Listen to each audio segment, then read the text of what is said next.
We go forever and ever, yeah. You know that I'm much better, yeah. You wish that you can do better, no, no, won't let them, We go forever and ever, yeah. I go and create the pressure, yeah. You wish that you can do better, You wish that you can do better, yeah, yeah.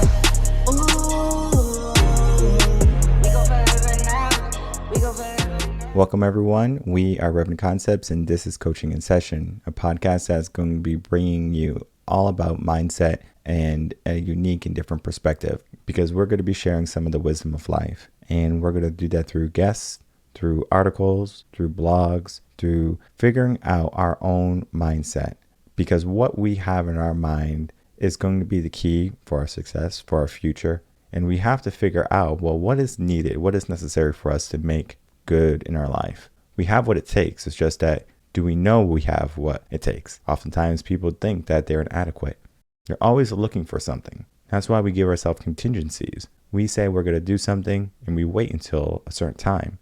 Maybe today is the day, because today I'm going to be bringing on the founder of Single Seat Mindset, Dominic Teich, and talking about his experience with mindset. He's a fighter pilot who talks about the idea of being in the pilot seat, of having only a fraction of a second to make a choice. We live in a world where we have many seconds to make a choice, and oftentimes the choices we make can be reversed. So if you make a mistake, we can fix it. But there's going to be cases when we make a mistake and there's going to be no do-over. In life, there's no do-over. We get one life. And many people think, for some reason, that they have all of this life, that they're going to be able to redo life. Well, let's try to mitigate regret.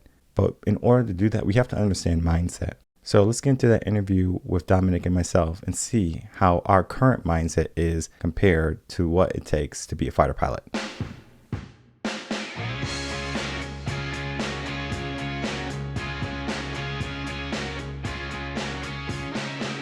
Welcome, Dominic Teich, to the Coaching in Session. How are you doing today? I'm doing great. Thanks, Michael. So today I have you on as the founder of the Single Seat Mindset. And before I kind of go into what that is, I am going to allow you to kind of give your piece on that, because it's a very interesting topic. You're actually the first guest that I have that has a mindset like yourself, and it requires a certain type of individual to have your type of mindset. So today we're going to be diving into your mindset, the business that you have created, the work you've done, and then kind of relating that to everyday life for people. So in your own words, can you introduce yourself? Yep. Single seat mindset is something that's kind of grown from a number of different things that have happened in my life, but it is a group of fighter pilots. And we've found that as we started this, and we can get to kind of what led to that later on, but we found that goal-oriented individuals, action takers, peak performers, they get kind of like us, right? We get frustrated when there's rigid structures and there's things getting in our way and there's no deliverable outcome. And you feel like you're just spinning your wheels, right? So what we found after I started a number of other businesses, as well as, I've been a civilian and military flight instructor for over 20 years now, is fighter pilots like myself and like the 40 plus and growing fighter pilots that we have at Single Seat Mindset, we are trained to make decisions at 800 plus miles an hour on a daily basis. And those are very leverageable and learnable decision-making skills that anybody can use in their lives to leverage into a peak performing professions, whether that you're an athlete or a coach or fighter pilot or an architect or what have you. Peak performing professions use a lot of the same decision-making processing skills. However, we have a different edge that we bring to that, and the training lends to that. That's why I started Single Seat Mindset. It was to build the largest online group of fighter pilots that guide action takers in short, impactful steps. And it's really to help guide people to avoid failure, but then to give them a little bit of control of their own success. And if we had to give a comparison and contrast between a military person who's trained and a civilian, what would be the biggest mindset shift or the most drastic change between the minds?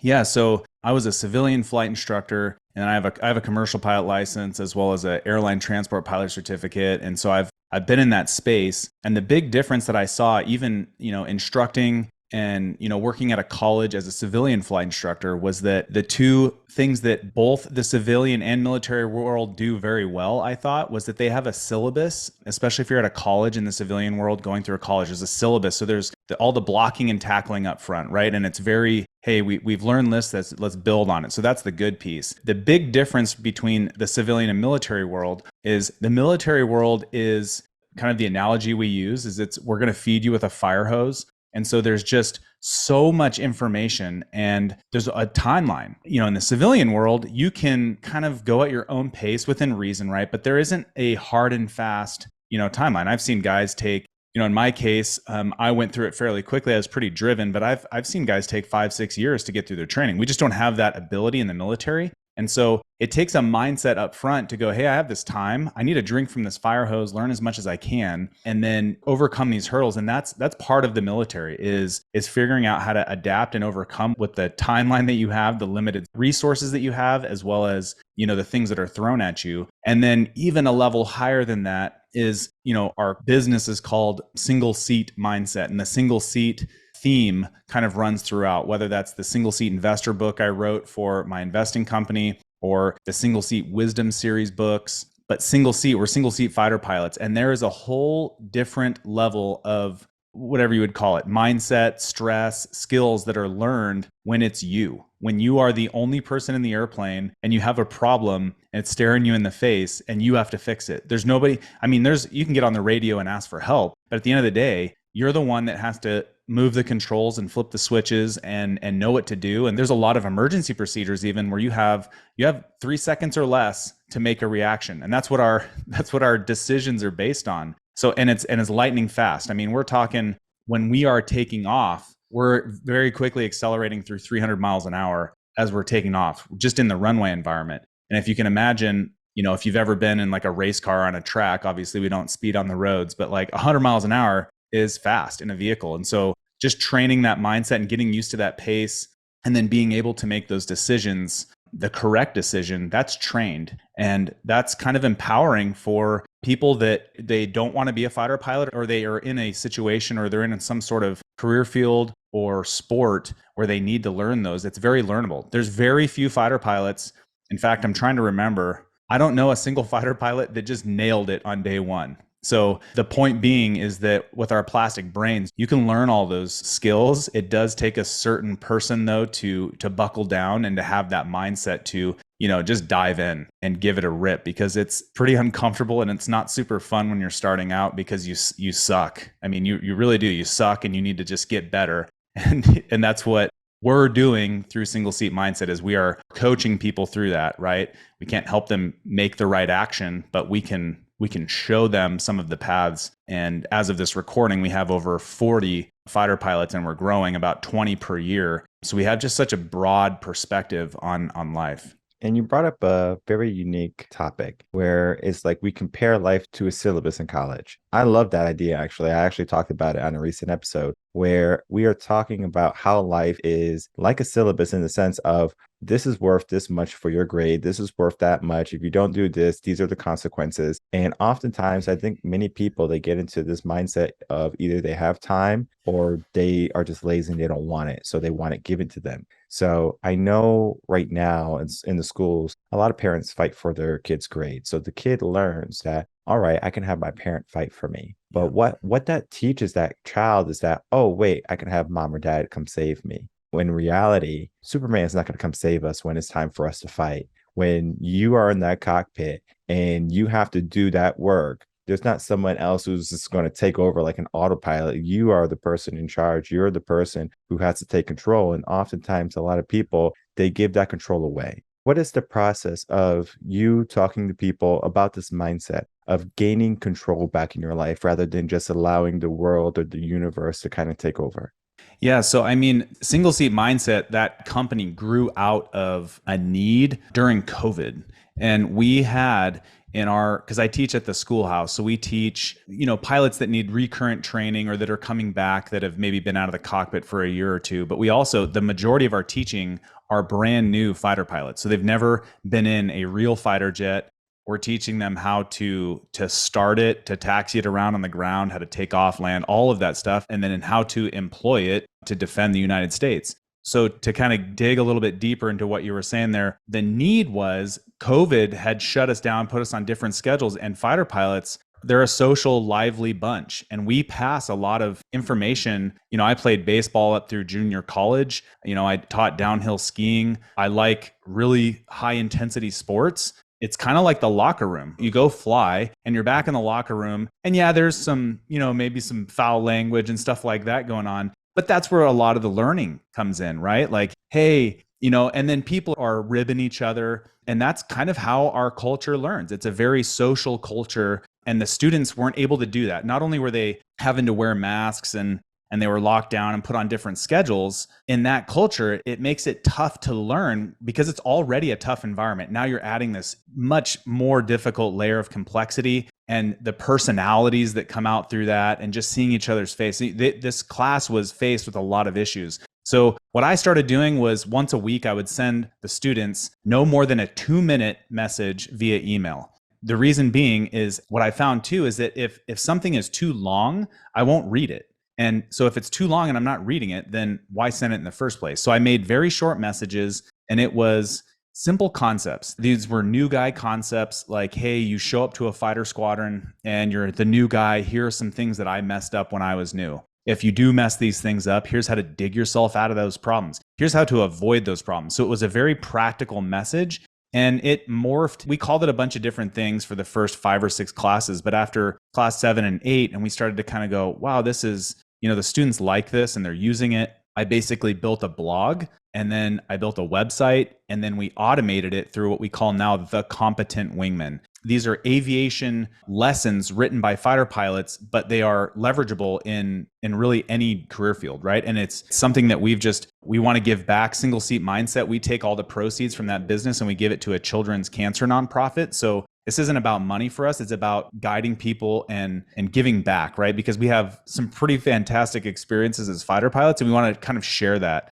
So that's kind of where it grew, was a need and a pain that existed during COVID. We started giving back there. And then when I automated it online, people started using it from other career fields. And that's where it kind of opened up. And I realized there was at least an intrigue to learn, what is this thing that you guys are doing as fighter pilots, right? And so from there, I had written a couple of low content books at that point. I had written an actual book for my real estate company, like I'd talked about before, that I would hand out. So I had built websites before, I'd run businesses, I had written books. And so we being the instructor pilots, I sat down one day and was like, I wonder how many fighter pilots I know. So I just started writing names out, or typing them out rather. And I got to 189. And I was like, man, I almost know 200 fighter pilots off the top of my head. I wonder if 20 of these guys would sign up and write a chapter in a book. And so that is what kind of birthed this book here, Single Seat Wisdom. And the theme is short, punchy, anecdotal, impactful, and actionable lessons from the lens of a fighter pilot. Again, they're not all aviation related. Some of them are aviation related, but they're very leverageable into other professions, specifically business. One comes to mind. It was written by, he's not only a Top Gun graduate, he's a Top Gun instructor pilot. And he was actually one of my students way back in the day. I won't take any credit for how good he is now, but he wrote a chapter in there that's called The Art of a Fighter Pilot Debrief. And I think that is one of the biggest things that I've learned as a fighter pilot, is how to effectively debrief yourself after something happens. And on the civilian side of the world, that was something that I was lacking as a civilian instructor pilot. I lacked that in sports. And the reason I lacked that is it wasn't a cultural thing. And it's tough and it's painful, especially when somebody's telling you that you suck. But as fighter pilots, that's how we get better. Over the years, I've learned how to tell somebody that they suck, but still for them to learn, right? And that's the art of debrief, but that's also the art of becoming a better coach. You're not being a Santa Claus. You've just learned how to talk to that human that is sitting across from you. And as we know, the syllabus fits 0 people. You have to, as the instructor, you have to fit the syllabus to that person. And that's what makes a really good coach. That's what makes a really good team. And we are, even though we are single seat fighter pilots, we operate as a team almost exclusively. Rarely do we go fly by ourselves. We are operating as a team with multiple other jets in our formation to support a larger objective, just like you would do as a football team or a baseball team or hockey, whatever. And so that was kind of the genesis of it. And that's kind of where it's grown to now, is we have all of these guides or coaches, whatever you want to call them. And the heroes of the story are not us. It's all the people that take this information and they leverage it and use it and apply it to their life. We definitely turn off people like you had talked about before, where the parents done the homework for the kid their whole life and they've got this victim mindset that they grow into because that's what they've been bred to believe is what you do, we will turn them off immediately because we're just the guide. We're the coach. I can't make you run sprints. I can't make you lift weights. You have to do that. You have to take the action yourself. So hopefully that kind of answered your question. I think the genesis of the whole single seat mindset is important, but just knowing that now we're giving back in multiple different ways, and the information is short, punchy, anecdotal, and it's actionable. You can take this stuff and go, wow, in 10 minutes I can put that into action in my life in one way, shape, or form. For having that type of mindset, or just kind of going into the many things that you said, great things too, is that when we look at our life, we have the choice, right? We have the option to show up or not show up every single day, right? We wake up, we can be amazing, give 100%, or we can be miserable and give nothing. The pandemic has showed us very clearly where the mindsets of people are. Well, that mindset is that they would rather wait, hope things work out, get back to normal. Let's get back to normal. We have to do this. We have to wait to get back to normal. In my mind, when that was happening, get back to normal, I was like, well, how is taking no action getting back to normal? Shouldn't we be more proactive to get back to normal? Well, we weren't, right? Everyone just said, let's wait. So we developed a waiting mentality. Well, what happened if you had to make a decision in split 3 seconds? You were waiting, right? So that happens very quickly, right? We have fractions of a second to make a choice in our life. And oftentimes people assume they have time. Oh, we'll take it easy. We'll do tomorrow, right? So they get into this stagnant way of being where they're just like, okay, I'm just going to go at a slow roll, but you're not going to take off if you're going 10 miles an hour, right? You have to get some speed to get liftoff, right? And oftentimes people are just like, well, I'm just going to take it slow, take it slow, take it slow. And then they wonder why their life doesn't surmount anything.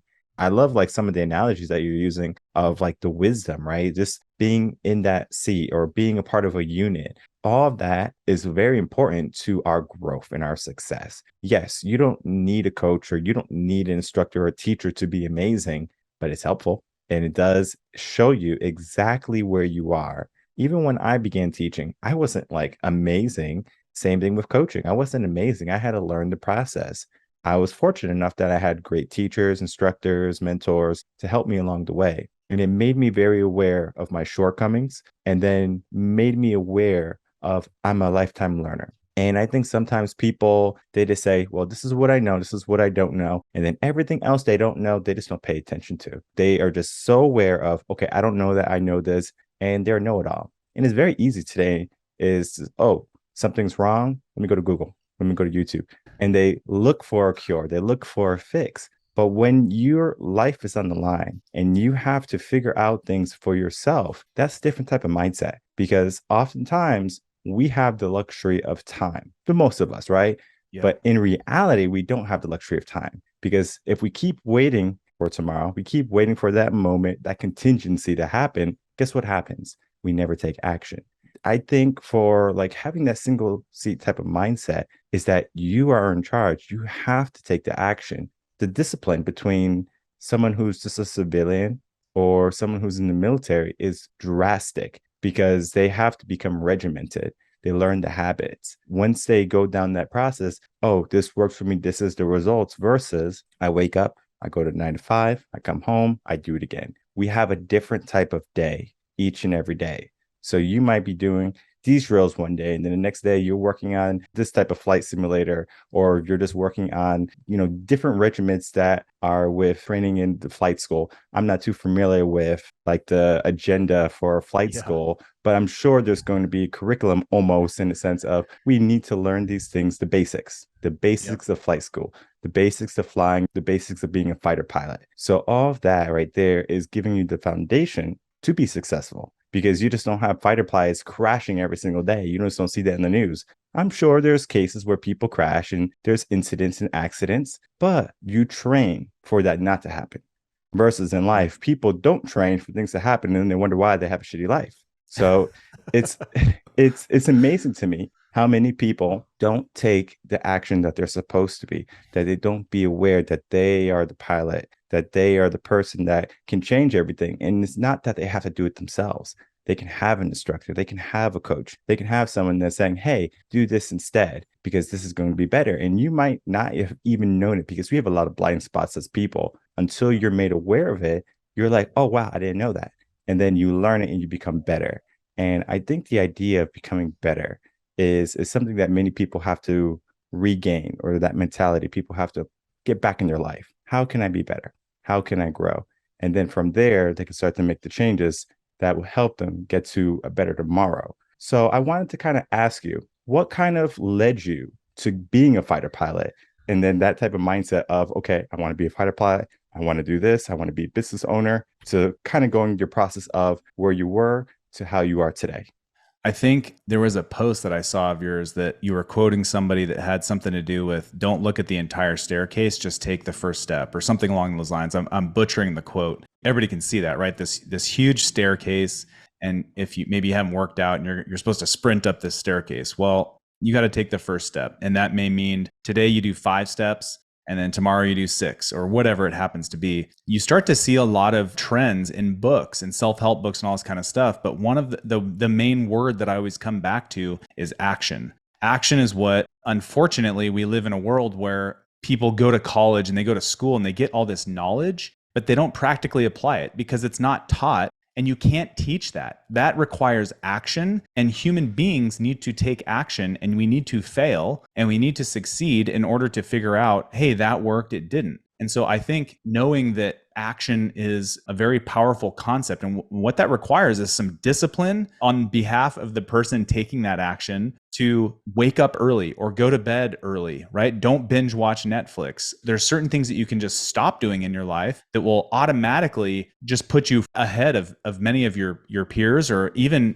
people that are well ahead of you. But the action mindset behind it, in my case, I don't think I was born, Michael, to be a fighter pilot. I think it was learned. I kind of alluded to that earlier, and that can be a very powerful concept to a lot of young kids that have never been given permission to do that. And as I grew up, I got the itch to fly. I had that. I liked air shows and airplanes, and I wanted to have the opportunity to do that, which is why I stayed in sports, because that kept me out of drugs and some of the things that you can do in that 10 to 18-year-old time frame in your life where you really shoot yourself in the foot. So I did that stuff, and I wasn't perfect, but I kept my nose clean, so to speak. And I was taking certain steps. And by 7 years old, I built a little plastic fighter jet model with my dad on the kitchen table. I still have it today. And I was like, well, that's pretty cool. And fighter jets are cool. And then at 12, I'm standing on the flight deck of Alaska Airlines, like a commercial airliner, and they're doing engine runs. And I'm there with my uncle, who's a mechanic. And I'm like, well, he's a mechanic, I can be a mechanic. And so I had signed up at 16 to start mechanic school. And at the same time, one of the counselors gave me a flyer to check out a flight school. And I went down there and I'm like, that's what I've always wanted to do. And granted, it didn't just roll out like that, but I was taking action, right? I was not doing certain activities that were going to damage my future, but then I was also taking action and moving forward. And I think, there's a certain mindset that you can see as a coach in somebody in front of you. And you can go, man, that kid has some potential. But there's a couple other things that are important. You alluded to it, having a coach or a guide. It's not mandatory, but it does help. But the third step, so there's mindset, coach or guide, and then action. You have to take action. And I think that was something that really propelled me ahead of my peers. And the coach and the guide that I needed in my life was not there when I started, but I just started. I started taking those steps. And when you probably see it all the time. I see it all the time. When I see somebody, you'll know the talkers, and the talkers are just like, dude, I don't have time for you because you're just a big talker and you post on social media, but there's no substance below your digital presence online. But then you also see other people they'll talk a little bit and then they disappear. When they come back, you're like, holy smokes, you've been hustling, right? And those are the people that I'm willing to go, dude, you've got what it takes. If you want some coaching or if you want some feedback, I've been down that path, or I've done these things, and here's some, hurdles along the way type of thing. And I'm willing to help those people any day of the week. But the people that just talk and they don't take action, we all have them in our lives. Oh, you're just so lucky. And I'm like, well, the way that I define luck is timing and hard work. And so if you're taking action, the hard work piece, then the timing eventually lines up. Unless you're just the most unlucky person on the face of the planet, eventually your actions are going to bring people out that will help you get to the finish line, that will coach you. But if you don't do that and you slide back into this victim mindset, or even worse, you become this villain and you're like bringing other people down, that doesn't help. So that's what kind of the trend that I saw throughout my life, kind of circling back to what you had said before, is I wasn't born to be a fighter pilot. They're definitely learned experiences. They're learned one step at a time. There are times where in my life I was at a full sprint to where I thought I was going to die. And you just got to squeeze that last little bit out to cross the finish line and then look back and go, wow, I'm really glad that I did that. And I'm glad that I didn't give up and I made it. And now I'm on to the next thing and then the next thing, right? And then you start to leverage as you gain those new perspectives and you gain those new tools, you start to see the world in a different way, which is how I opened my eyes to the business world and to real estate and to writing books and to building websites and to coaching people. Never did I grow up, Michael, thinking I was going to be a fighter pilot. Fighter pilots don't build websites and write books. We don't do this stuff. We fly for the airlines or we do something else or we coach other pilots, but we don't go down this path. And it's been super uncomfortable, but the feedback that we're getting and the help that we're providing to children going through cancer treatments and the fighter pilots that I know that are coming out of the woodwork going, dude, I've always wanted to be an author. I didn't know how to start. And I'm like, I can do all the nitty gritty stuff that's not fun to get your story published and to get it out there. All you got to do is write it, type of thing. But to answer your question, it's just one step at a time. You know, you have an intentionality to your day. You have intentionality to your week. You maybe have some vague vision of your future and you just take it one day at a time. And you just do. I ran into a guy at a real estate investment, something or another, and you'll know, you bump into these people and you're like, well, that dude has money and he's got it all figured out, right? And I was just like, what are kind of your things? And he goes, well, every morning I wake up, I write 8 things down and I do 3 of them. And I was like, that's super powerful. So if you're not as aggressive minded to take that kind of action, do one thing a day, have some intention, do one thing a week. And at least you'll have 52 things that you wouldn't have done throughout the year because you did one thing a week, right? So I think that's the biggest message that I have to give as I look back when I was at a full sprint through my early years. And yes, I could have done things better or differently. We all can. But just taking those short, impactful steps, learning from them, realizing you're going to fail. Failure is not you as a person. It's the event that happened. So just pick yourself back up, learn from it, debrief yourself, and move on to the next thing. The idea of what we're kind of talking about right now is kind of like teetering on the concept of failure. It's where people don't want to fail. People love to stay in their comfort zone. I mean, heck, if I could stay in my comfort zone, I would, but my mind won't allow me. I said, all right, this is getting too comfortable. That's why if I go on vacation on day 3, I'm getting stir crazy. I'm like, I'm going to do something, whether it's phone calls, I'm going to be talking to people on the beach. I'm going to do something where I'm going to work. It's just the way I condition myself. Oftentimes people condition themselves to be still. All right. Yeah. I'm grounded. I'm not in the air. Right. So they're just on standby, but they're not taking flight. And what those people need to do is they need to start to realize what can they do, right? That action aspect where it doesn't have to be crazy actions, where it's like, okay, you want to write a book. Okay, well, you don't have to write a book today, right? Maybe write a sentence, right? Maybe do a journal entry, a blog, right? Something, start that process. And I think oftentimes people fail to understand the power of starting the process. If you want to get in shape, it's not like, okay, I'm going to go to the gym, get a gym membership, get a trainer. That is helpful, but maybe you should just start walking around the block. Get in that type of mindset. Do that for 5 days out of the week. All right, you exercise for 5 days. Do that for 3 months. If you can maintain that, it's not a hard thing to do, just walking around the block. Maybe if you have kids, or if you have grandparents, you want to take them out for a walk, keep them exercise, things like that, get some sun. That's all great things. But you start that habit. And when you have that habit, then you can start to figure out, okay, these are things that I can be doing, right? Kind of going back to that example of the real estate guy who says, write down 8 things, do 3. You don't have to do everything on your list, but you do have to do something. And oftentimes people say, oh, I have to do this, I have to do that, but they don't do anything. It's just taking that small step, do something. And oftentimes people choose to do nothing. And what that does is it creates a void where it's just like, okay, now I have to overcome this laziness. Well, if you weren't lazy in the beginning and you kept going, that momentum will help propel you and push you, similar to how if you're on the treadmill or running on a track, it doesn't necessarily matter where you're running. I'm going to explain it in the way you're going to learn, and then I'm going to explain it in the way everyone else is going to learn it. When you're about to die, right? You're like, I'm going to die if I keep on going, but you keep going and you don't die. You're like, oh, I'm glad I'm glad I finished.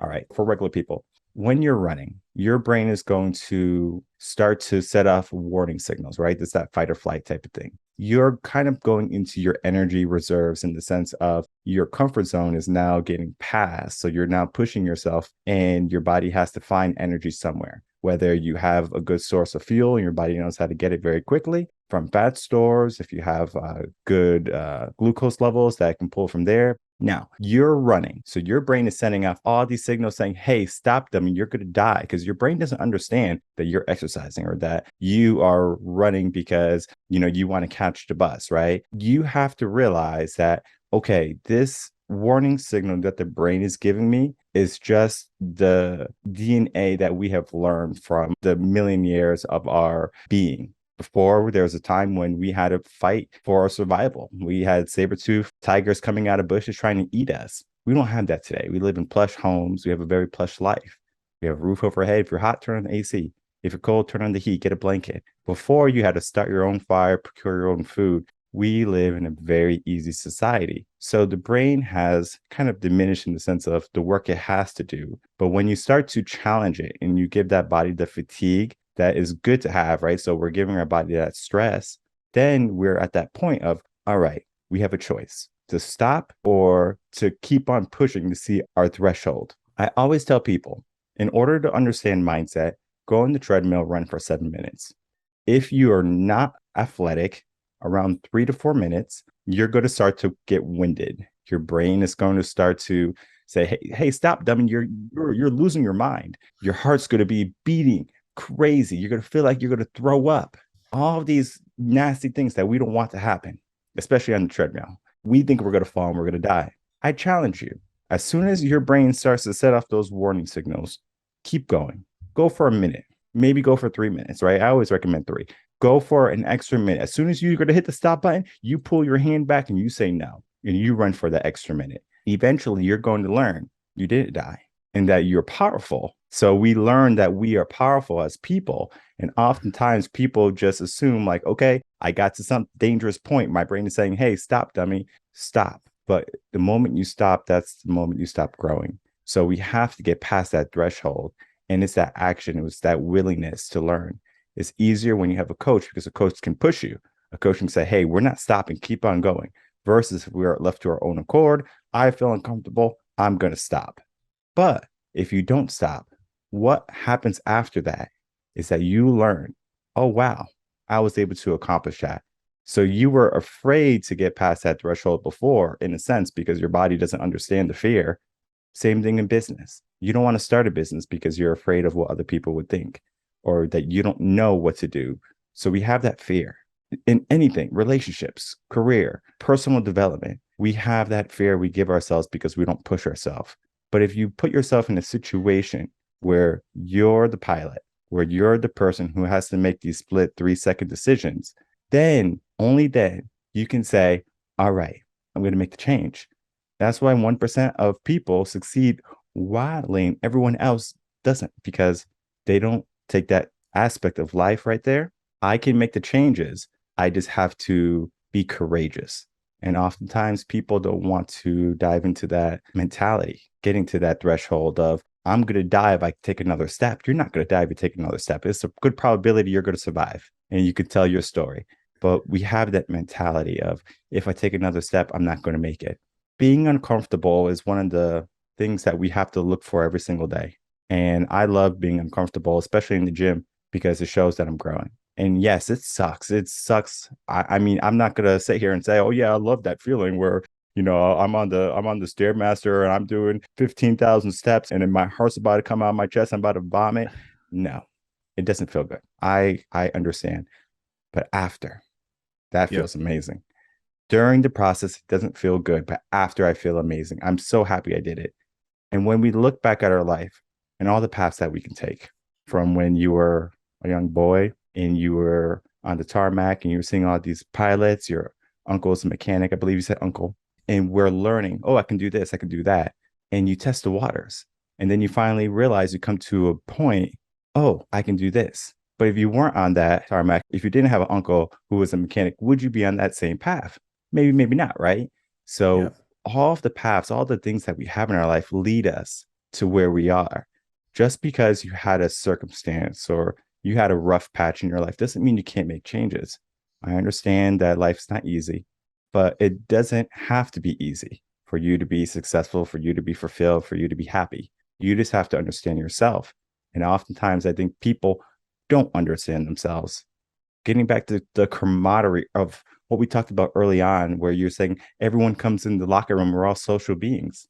That camaraderie, right? Working together, talking, sharing that wisdom, the single seat mindset, the single seat wisdom, sharing what we've learned to instill onto others, to be open, a community base. We have lost that as a society. Yeah. Where if we can get together again, bring our knowledge, bring our wisdom, bring our mission for the better of society, for the better of ourselves, we can make huge changes. And I love the work that you do with your companies, especially giving back to kids or like fighting cancer, things like that. You have a cause, you have a purpose, and that right there is going to drive you every single day. I'm making a difference, not in just these fighter pilots' lives or the people who read the books, but also the people who are fighting an illness that sucks, right? Yeah. We can do amazing things. It's just sometimes I think a lot of people, we stop ourselves from doing them. Couldn't agree with you more. Kind of makes me think of, I think it was Nelson Mandela, that he had a quote that was something along the lines of the same one that like Tony Robbins talks about, where failure is, I think, an event, not a person. And that might be Nelson Mandela. I might be getting him confused, but then, Nelson Mandela, I think he also said something along the lines of, I have winning or learning experiences. And what that alludes to is that I don't fail as a person. All right.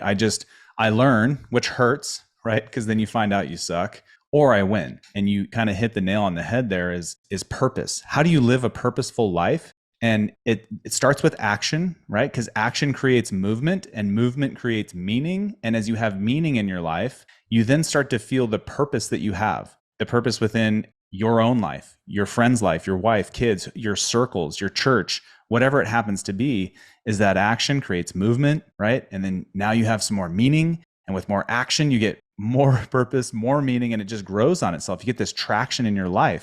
The one thing I would caution is if you are a big action taker like you or me, right? There is a trap, and the trap is falling into being a workaholic, right? So if you are on that side of the pendulum, like myself, I've had some pretty big crashes, mental crashes throughout my life. They were due to deployments and war and other things, as well as life and business and family and extended family, just stuff that people deal with. And if you're a workaholic and your plate is so full that any additional thing that you pile onto it, everything comes tumbling down, that also is not sustainable. We're unbalanced people. People talk about seeking balance. It doesn't exist. We're human, we're flawed. So I think the important piece that I was picking out from what you were saying is, even earlier before we started recording, you said your phone is on during working hours, but then it's off. And you have those things that you've learned, because if you're just on all the time, well, then you fall apart.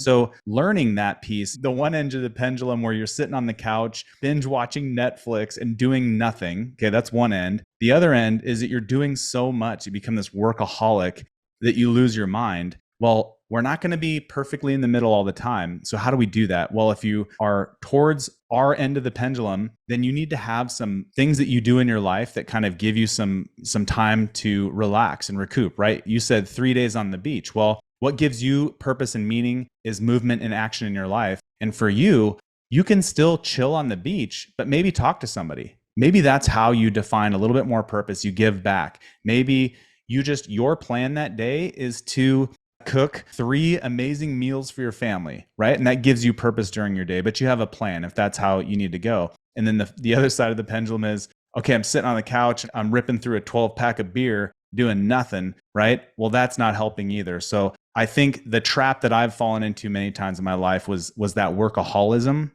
and then just kind of defining, as you put those 8 things on your list, what are you doing when you trim it down to 3? You're saying no to the things that aren't good for the intentionality that week. They aren't good for you. And then maybe they're not advancing the puck down the ice. So that allows you to see all of the things that you could do, but then to go, you know what? I think the top thing is this. I need to do that. And then maybe 1 or 2 other things. And then just go, okay, I think those 3 things, that allows you to kind of focus your intentions through that week, through that day. And then you'll start to see those little wins happening. And it's kind of like maybe like a flywheel on a car, right? It's pretty heavy, but once you get it moving and the starter on the engine gets moving and it gets warmed up, you get some of that momentum, and that creates more purpose, creates more meaning. You take more action, and it just builds on itself. Because I don't know, Michael, I haven't met any business owner that was just like, yeah, I had this good idea, and then one day I was just like a billionaire, right? It doesn't work that way.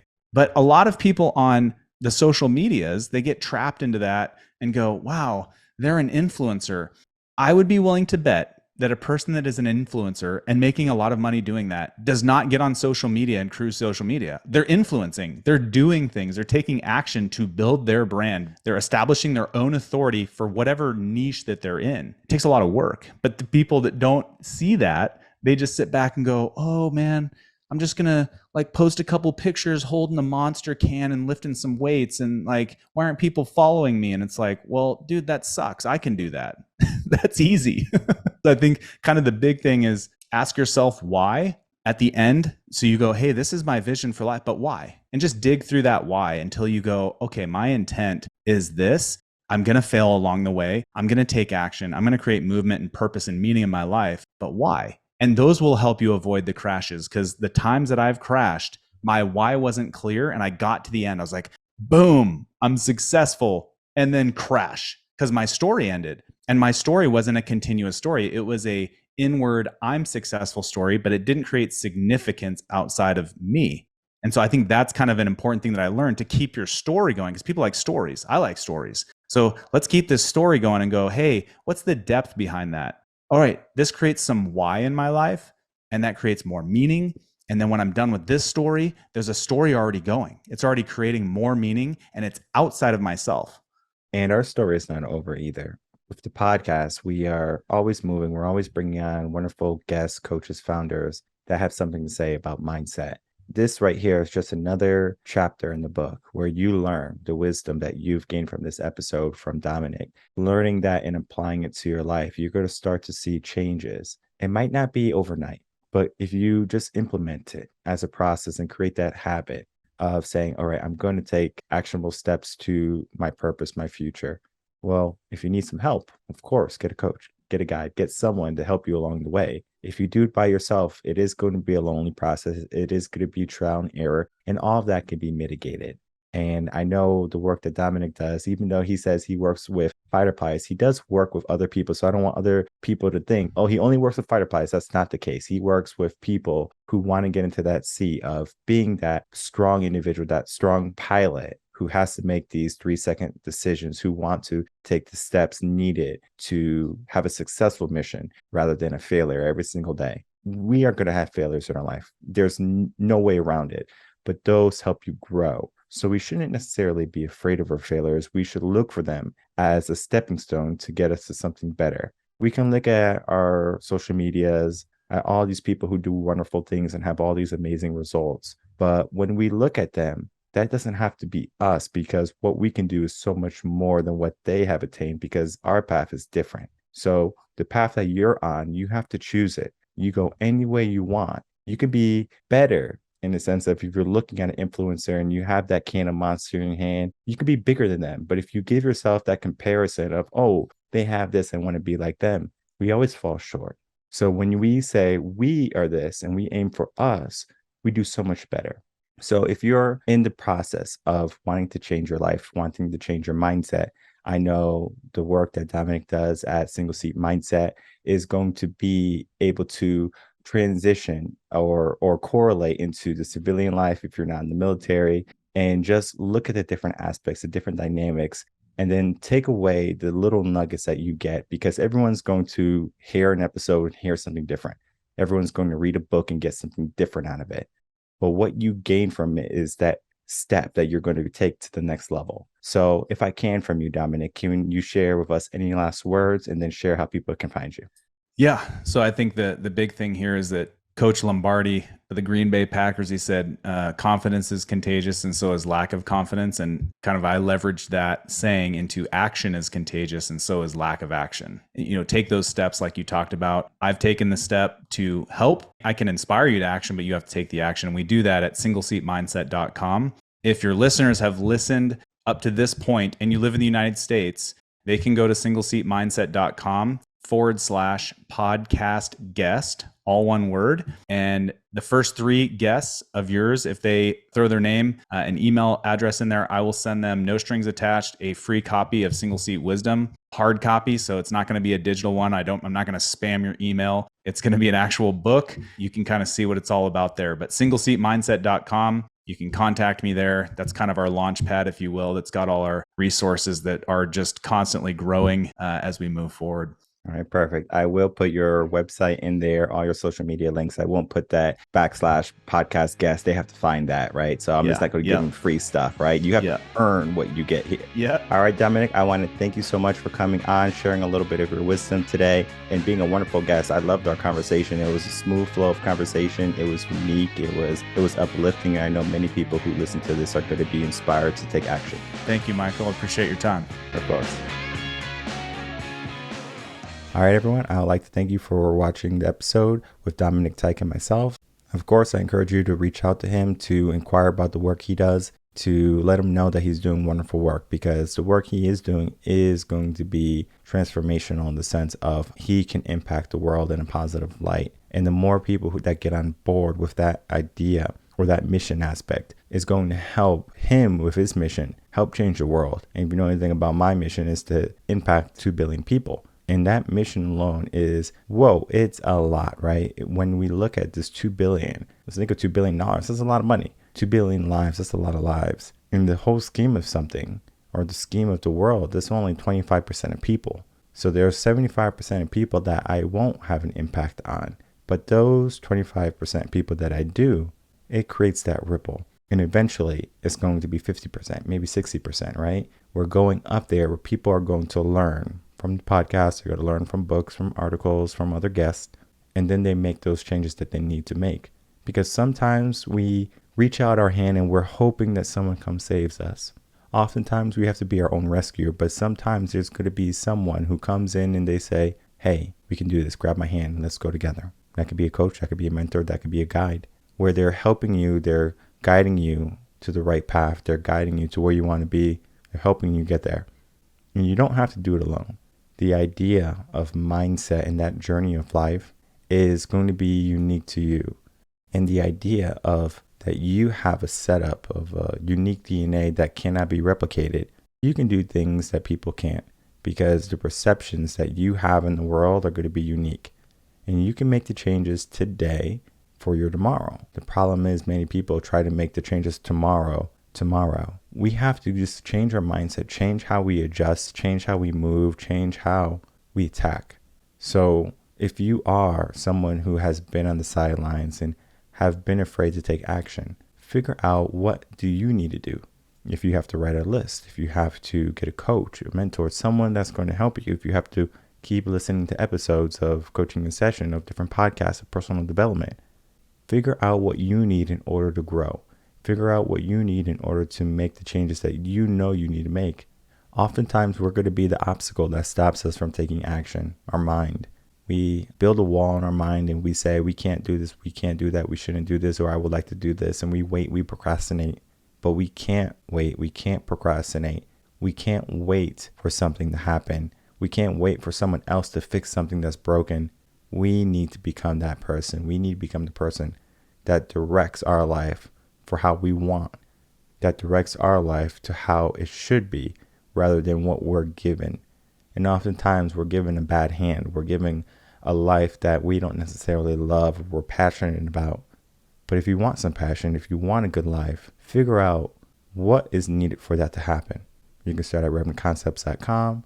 You can head over to Dominic's website, Single Seat Mindset, figuring that out, get his book, finding the golden nuggets in there, and then growing from what you learn.